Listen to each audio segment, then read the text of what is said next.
Hola amigos de Radio Miraflores, la auténtica, espero que se encuentren bien desde sus casas. Hoy vamos a conocer la historia de Luis Francisco Palomino, joven escritor peruano que fue infectado de coronavirus. Efectivamente, del 19 de febrero al 8 de marzo, él estuvo en Europa, en Luxemburgo, para presentar su libro de cuentos en una feria, y cuando regresó empezó a sentir los primeros síntomas del virus.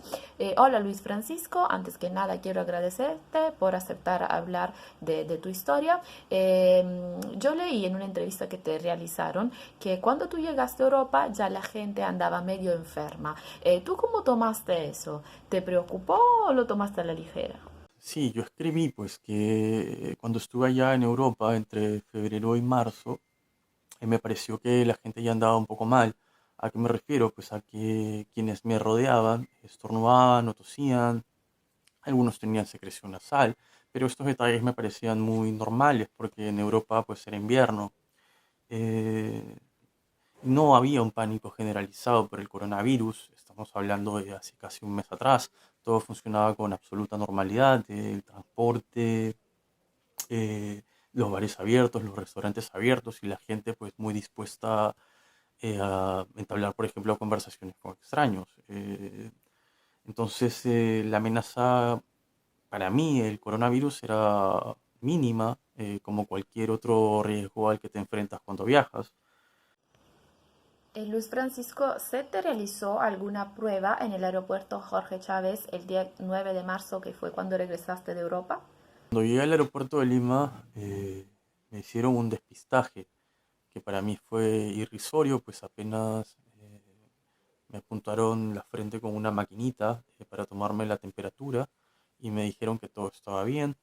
Me entregaron un folleto con unos números a los que debía llamar por si me daba fiebre o si comenzaba a toser, y también me pidieron mis datos. Para esto tuve que esperar como una hora en una fila con otros viajeros de dudosa procedencia, en un espacio muy cerrado, de migraciones, poco ventilado, ¿no? Prácticamente todos estábamos como respirando el mismo aire, algo que pues además de ser como desagradable, también desde mi punto de vista era riesgoso. Entonces hubiera esperado pues un poco de organización, ¿no? Y también de seguridad para los viajeros. Pero bueno, así fue. ¿Cuáles fueron los síntomas que acusaste y qué medidas tomaste al respecto? Sobre los síntomas, todo comenzó con una fiebre de 38,5. Esa fue la noche también en la que sufrí escalofríos. Creo que fue el momento más duro, como el pico de la enfermedad. Luego todo sería ya pues en bajada. Al día siguiente me desperté con malestar pues en los músculos. No estaba seguro si era porque había hecho ejercicio.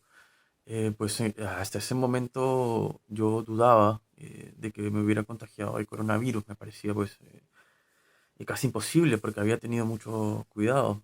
Eh, Y por último, cuéntanos, Luis Francisco, ¿ya te encuentras totalmente recuperado?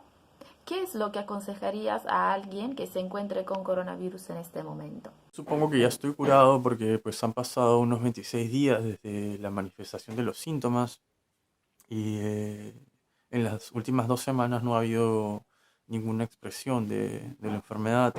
Eh, y bueno, quienes tengan síntomas de coronavirus, les recomiendo en primer lugar ser cautelosos y pasar por una cuarentena un poco más severa, ¿no? De mayor aislamiento para no contagiar a nadie.